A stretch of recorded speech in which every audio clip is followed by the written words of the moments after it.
उत्तर प्रदेश विधानसभा चुनाव में सभी की नजरें लखनऊ राजधानी क्षेत्र पर थीं। अंतिम समय तक समाजवादी पार्टी और बीजेपी ने अपने प्रत्याशियों की सूची जारी नहीं की, किंतु अब प्रत्याशियों की सूची जारी की जा चुकी है। आपको बता दें कि लखनऊ में कुल 9 विधानसभा सीटें हैं।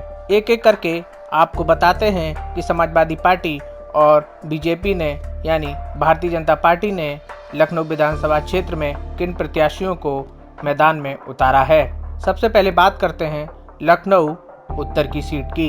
लखनऊ उत्तर विधानसभा सीट के लिए समाजवादी पार्टी ने पूजा शुक्ला को मैदान में उतारा है।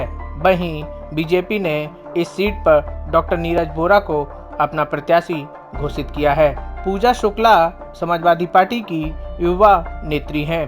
पूजा शुक्ला तब चर्चा में आई थी जब उन्होंने मुख्यमंत्री योगी आदित्यनाथ के काफिले को काले झंडे दिखाए थे और उस काफिले के आगे कूद गई थीं। वहीं लखनऊ पूर्व से समाजवादी पार्टी ने अनुराग भदौरिया को प्रत्याशी बनाया है, तो वहीं बीजेपी ने इस सीट के लिए आशुतोष टंडन गोपाल को प्रत्याशी बनाया है। बात करें लखनऊ मध्य सीट की, तो इस सीट से समाजवादी पार्टी ने रविदास मेहरोत्रा को अपना उम्मीदवार बनाया है।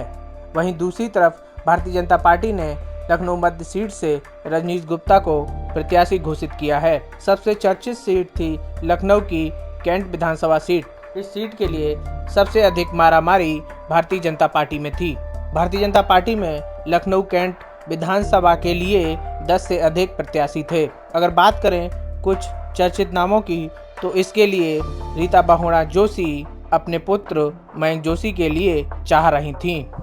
वहीं मंत्री ब्रजेश पाठक, उप मुख्यमंत्री दिनेश शर्मा और वर्तमान में विधायक भी इस सीट के लिए अपनी जद्दोजहद कर रहे थे, किंतु भारतीय जनता पार्टी ने सभी पे विराम लगाते हुए इस सीट के लिए ब्रजेश पाठक को अपना उम्मीदवार घोषित कर दिया। समाजवादी पार्टी ने लखनऊ कैंट से राजू गांधी को उम्मीदवार बनाया है। अब आगे बढ़ते हैं और बात करते हैं लखनऊ की बख्शी तालाब यानी कि बीकेटी विधानसभा सीट की। समाजवादी पार्टी ने इस सीट पर गोमती यादव को अपना प्रत्याशी बनाया है। वहीं भारतीय जनता पार्टी ने योगेश शुक्ला पर दाव लगाया है। अब एक और दूसरी बहुचर्चित और बहुप्रतीक्षित सीट की बात करते हैं और यह सीट है लखनऊ की सरोजनी नगर सीट। इस सीट पर बीजेपी की तरफ से पति पत्नी जोर आजमाइश कर रहे थे और यह सीट चर्चा का विषय बना हुआ था। अब इस चर्चा को पूर्ण विराम लग गया है। भारतीय जनता पार्टी की ओर से इस सीट पर पति पत्नी यानी दयाशंकर सिंह और स्वाति सिंह मैदान में थे। चर्चा जोरों पर थी कि पति को टिकट मिलती है या पत्नी को। मंत्री स्वाति सिंह और उनके पति दयाशंकर दोनों को ही पार्टी ने इस सीट पर टिकट नहीं दिया और अंत में इस सीट पर ईडी के पूर्व अधिकारी राज राजेश्वर सिंह को अपना प्रत्याशी बनाया। वहीं समाजवादी पार्टी ने भी अंत समय तक लखनऊ विधानसभा सीट की सरोजनी नगर सीट का प्रत्याशी घोषित नहीं किया। समाजवादी पार्टी प्रतीक्षा में थी कि सबसे पहले बीजेपी इस सीट पर प्रत्याशी घोषित करे। उसी के तहत बीजेपी की सीट फाइनल होने के बाद समाजवादी पार्टी ने अपने पूर्व मंत्री अभिषेक मिश्रा को इस सीट पर उम्मीदवार बनाया है। अभिषेक मिश्रा समाजवादी पार्टी की पूर्व सरकार में मंत्री रहे हैं और अब यह लखनऊ की सरोजनी नगर सीट एक बहुत ही दिलचस्प सीट बन गई है। आइए अब बात करते हैं लखनऊ की मलियाबाद सीट की।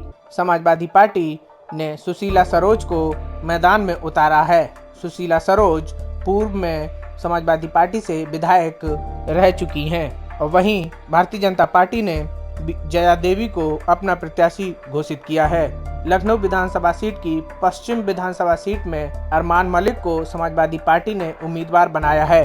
दूसरी तरफ लखनऊ की पश्चिम सीट पर बीजेपी ने अंजनी श्रीवास्तव को उम्मीदवार घोषित किया है। अंत में लखनऊ की विधानसभा सीट मोहनलालगंज सीट पर बात करते हैं। समाजवादी पार्टी ने अमरीश पुष्कर को प्रत्याशी बनाया है। दूसरी तरफ बीजेपी ने अमरीश कुमार को इस सीट पर उतारा है। विधानसभा सीटों पर सभी की नजरें थीं। अब जबकि समाजवादी पार्टी और बीजेपी ने इन पर अपने प्रत्याशी घोषित कर दिए हैं। तो अब देखना ये है कि 10 मार्च को आने वाले नतीजे में जनता किसको अपना विधायक चुनती है। फर्क इंडिया, लखनऊ।